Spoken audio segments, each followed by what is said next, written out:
નમસ્કાર દર્શક મિત્રો, ગુજરાત ફર્સ્ટના ડિજિટલ પ્લેટફોર્મ પર આપનું સ્વાગત છે। હું છું પિનાક શુક્લ અને મારી સાથે છે હેતવી।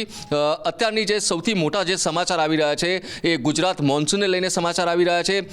હવામાન વિભાગ દ્વારા જે પ્રકારે આગાહી કરવામાં આવી છે એ આગાહીના પગલે દક્ષિણ ગુજરાતમાં અત્યારના સમયે જે નાવકાસ્ટ આપવામાં આવ્યું છે તેને લઈને સમાચાર છે, ઉત્તરને લઈને સમાચાર છે, મધ્યને લઈને સમાચાર છે, અમદાવાદની શું સ્થિતિ છે, આ તમામે તમામ જે સમાચાર જે આપને જાણવા છે તો એ સમાચાર અમે પૂરા પાડવા માટે આપણે જઈ રહ્યા છે।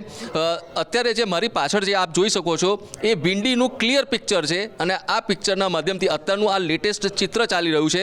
અને હેતવી, અત્યારે જે તમે તો સવારથી સતત આ સમાચારની પર તમારી નજર છે, દર્શક મિત્રોને પણ અમે બતાવવા માંગીએ છીએ કે અત્યારની જે સ્થિતિ છે એ અત્યારની સ્થિતિ શું મોન્સૂનને લઈને ચાલી રહી છે। તો આ જે એક દરિયાકાંઠાનો જે પટ્ટો છે જે મુંબઈથી થઈને જે દક્ષિણ ગુજરાતનો પટ્ટો છે, આ દક્ષિણ ગુજરાતના પટ્ટાનો આ જે મેઇન અગત્યતા છે એ બતાવવાનો મારો પ્રયાસ છે। ખાસ કરીને આપ જોશો તો આ જગ્યાએથી જે સુરત એટલે કે સુરતનો જે દરિયાકાંઠો છે અને સુરતના જે કાંઠા વિસ્તાર છે ત્યાંથી લઈને જે મોન્સૂન છે અને જે વિન્ડ છે એ તમામે તમામ દક્ષિણ ગુજરાતનો જે આખો પટ્ટો છે એ આખા પટ્ટાને અત્યારે અસર કરી રહ્યું છે। હેતવી, વિગતવાર અગર આ વસ્તુને સમજાવવામાં આવે તો અત્યારે પણ આપ જોઈ શકો છો કે જે ગુજરાતનો આ જે ભાગ છે એ આખો ભાગ અત્યારે વરસાદી જે વાતાવરણ છે એ વરસાદી વાતાવરણને ખાસ કરીને અસર કરી રહ્યું છે। વિગતવાર કઈ રીતે સમજાવશો? બિલકુલ, તો અહીંયા જે રીતે આપ જોઈ રહ્યા છો કે અરબી સમુદ્ર તરફથી જે પવનો આવી રહ્યા છે તેની જે દિશા છે એ દક્ષિણ પશ્ચિમ તરફની છે અને જેના કારણે અત્યારે આપણને દક્ષિણ ગુજરાતના ભાગોમાં પ્રેશર બનતું જોવા મળી રહ્યું છે। આબોહવા ત્યાંની વધુ ભેજવાળી જોવા મળી રહી છે અને એના જ કારણે વહેલી સવારથી આપણે જોઈ રહ્યા છે સુરત છે, નવસારી છે, ડાંગ છે, ત્યાં વરસાદનું પ્રમાણ આપણને જોવા મળ્યું છે અને એના જ કારણે આજે ભેજવાળા પવનો જે આગળ જઈ રહ્યા છે તેની તીવ્રતા પણ ધીરે ધીરે વધી રહી છે। આ તીવ્રતા 40 થી 50 કિલોમીટર પ્રતિ કલાકની ઝડપે જવાની પણ શક્યતા છે અને એના જ કારણે આપણે થોડોક સમયને આગળ પાછળ કરીએ અને જોઈએ કે બપોરના સમય કેવા પ્રકારની સ્થિતિ જોવા મળશે। જો આપ અહીંયા સમય જોઈ રહ્યા છો કે બપોરના 2 વાગ્યા સુધીની જો આપણે વાત કરી લઈએ તો લગભગ આખો જે દક્ષિણ ગુજરાતનો જે આ ભાગ છે તે આખો કવર થઈ જાય છે। એટલે ચોમાસું તેની જે ગતિમાં આગળ વધી રહ્યું છે, દક્ષિણ પશ્ચિમી જે પવનો ફૂંકાઈ રહ્યા છે આ પવનોની દિશા એ લગભગ આખું દક્ષિણ ગુજરાત કવર કરી રહ્યું છે।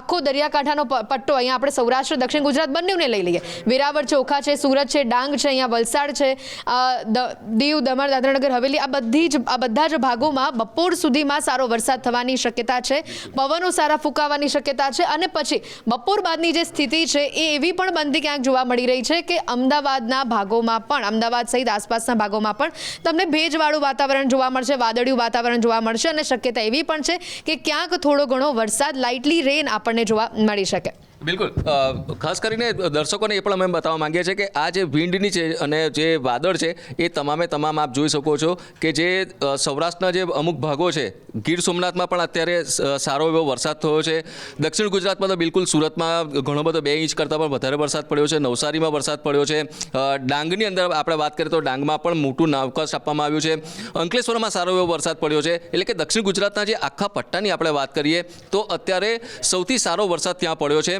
નાવકાસ્ટ પણ આપવામાં આવ્યું છે, 40 થી 50 કિલોમીટરની ઝડપે પવન પણ ફૂંકાઈ શકે એ પ્રકારની સ્થિતિ છે। એથી જિલ્લા વાઇઝની આપણે વાત કરીએ તો જિલ્લા વાઇઝ પણ આપણે સમજાવીએ કે જેથી કરીને વધારે સારી રીતે ખબર પડે કે જે નાવકાસ્ટનું જે વાત કરી રહ્યો છે નાવકાસ્ટની અને જે હવામાન વિભાગ દ્વારા જે આગાહી કરવામાં આવી છે તો એ આગાહીમાં પણ આપ જોઈ શકો છો કે જે ઉત્તર મધ્ય ના આ જિલ્લાની વાત કરીએ તો લાઇટ અને મોડરેટ રેન જ અત્યાર સુધીની અંદર બતાવવાની અંદર આવી રહ્યું છે। એટલે કે જે ભારે પવન સાથેની જે વરસાદની વાત છે એ આ જગ્યાની પર નથી। વડોદરાની વાત કરીએ એટલે કે મધ્ય ગુજરાતની વાત કરીએ ત્યાં પણ હજુ મોડરેટ બતાવવામાં આવી રહ્યું છે। બપોર પછી ક્યાં તો બપોર સુધીમાં કદાચ લાઇટ વરસાદ પડી શકે એવી સ્થિતિનું નિર્માણ થઈ શકે છે। નર્મદાની વાત કરીએ તો ત્યાં પણ 40 થી 50 કિલોમીટરની આસપાસમાં અમુક જે વિસ્તારો છે ત્યાં પવન ફૂંકાઈ શકે એ પ્રકારની વાત છે। જ્યાં ભરૂચની વાત આવે છે તો ભરૂચથી જે વરસાદ છે એટલે કે મોન્સૂન છે એ મોન્સૂનની તાકાત ફરી એક વખત પાછી શરૂ થઈ રહી છે। 40થી 50 કિલોમીટરની ઝડપે થંડરસ્ટોર્મ પણ બતાવવામાં આવી રહ્યા છે. તો સુરતની અંદર વાત કરીએ તો સુરતમાં પણ વરસાદ અત્યારે પડી જ રહ્યો છે અને સુરતમાં પણ એની જે ઇન્ટેન્સિટી છે એ બહુ સારી છે. વલસાડમાં હેવી રેન બતાવવામાં આવી રહ્યું છે. તાપીની વાત કરીએ તો તાપીમાં પણ વરસાદ છે અને ખાસ કરીને જે કેન્દ્ર શાસિત પ્રદેશ છે દમણ, તો ત્યાં હેવી રેન બતાવવામાં આવી રહ્યું છે. ડાંગમાં પણ સારો એવો વરસાદ માટેની પ્રિડિક્ટ કરવાની અંદર આવી રહી છે. હેતવી, એક ઓવરઓલ નાવકાસ્ટની વાત કરીને ઓવરઓલ ગુજરાતના મોન્સૂનની પિક્ચરની વાત કરવાની અંદર આવે તો અત્યારના તબક્કે કઈ કઈ જગ્યાની પર વરસાદ છે અને ત્યાં કેવા પ્રકારની સ્થિતિ છે? બિલકુલ, અત્યારના આપણને જોવા જઈએ તો ઘણી બધી સિસ્ટમો સક્રિય થયેલી જોવા મળી હતી. આપણે વેસ્ટર્ન ડિસ્ટર્બન્સની વાત કરીએ, એક ટ્રફ આવ્યું હતું અને જેના કારણે વરસાદ એ ક્યાંક આગળ પાછળ જોવા મળી રહ્યો હતો. બધાને સવાલ હતો કે અધિક માસ છે, વરસાદ ક્યારે આવશે, પરંતુ આ જૂન મહિનાનો આજે અહીંયા છેલ્લો દિવસ અને વરસાદની એન્ટ્રી થઈ ગઈ. આ દક્ષિણ ગુજરાતની વાત કરીએ, દક્ષિણ ગુજરાતમાં વરસાદની સરસ મજાની એન્ટ્રી થઈ ગઈ.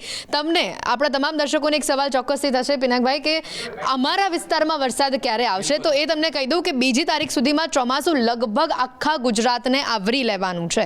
આ પ્રકારે હવામાન વિભાગે આગાહી આપી છે. આપણે આજની વાત કરીએ તો આજે જેમ મેં જણાવ્યું કે સુરત છે, ભાવનગર છે, મહુવા છે, વેરાવળ, જુનાગઢ, રાજકોટ, આ સાથે જ પોરબંદર, એટલે દરિયાકાંઠાના જેટલા પણ વિસ્તારો છે, સૌરાષ્ટ્રના જેટલા પણ ભાગો છે, ત્યાં આજનો દિવસ વરસાદ સારો રહેવાનો છે. ડાંગમાં સારો વરસાદ તમને જોવા મળશે. નવસારી, સુરત, આ તમામ એવા જિલ્લાઓ છે કે જ્યાં તમને વરસાદ સારો જોવા મળશે. પોરબંદર અને વેરાવળમાં પણ વરસાદની શક્યતા વ્યક્ત કરવામાં આવી છે.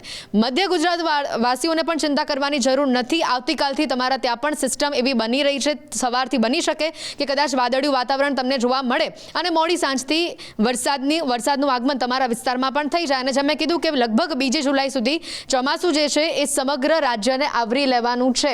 એટલે કે મહત્વની વાત છે કે વડોદરા, અમદાવાદ સહિત મધ્ય ગુજરાત, ઉત્તર ગુજરાત, કચ્છમાં પણ 2 જુલાઈ સુધીમાં તમને વરસાદની શક્યતા જોવા મળવાની છે.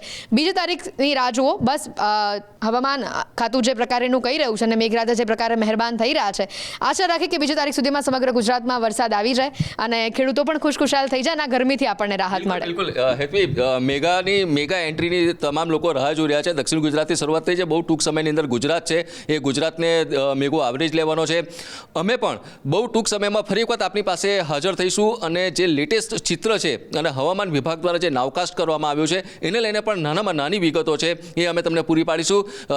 ડિજિટલ ફર્સ્ટ જે ગુજરાત ફર્સ્ટ છે, ગુજરાત ફર્સ્ટનું જે ડિજિટલ છે એ ડિજિટલ પણ ફર્સ્ટ છે અને આપ પણ એને લાઈક ફોલો કરતા રહેજો અને જે તમામ વિગતો છે એ તમામ વિગતો પણ અમે ખૂબ ઝડપથી પૂરી પાડીશું. નમસ્કાર.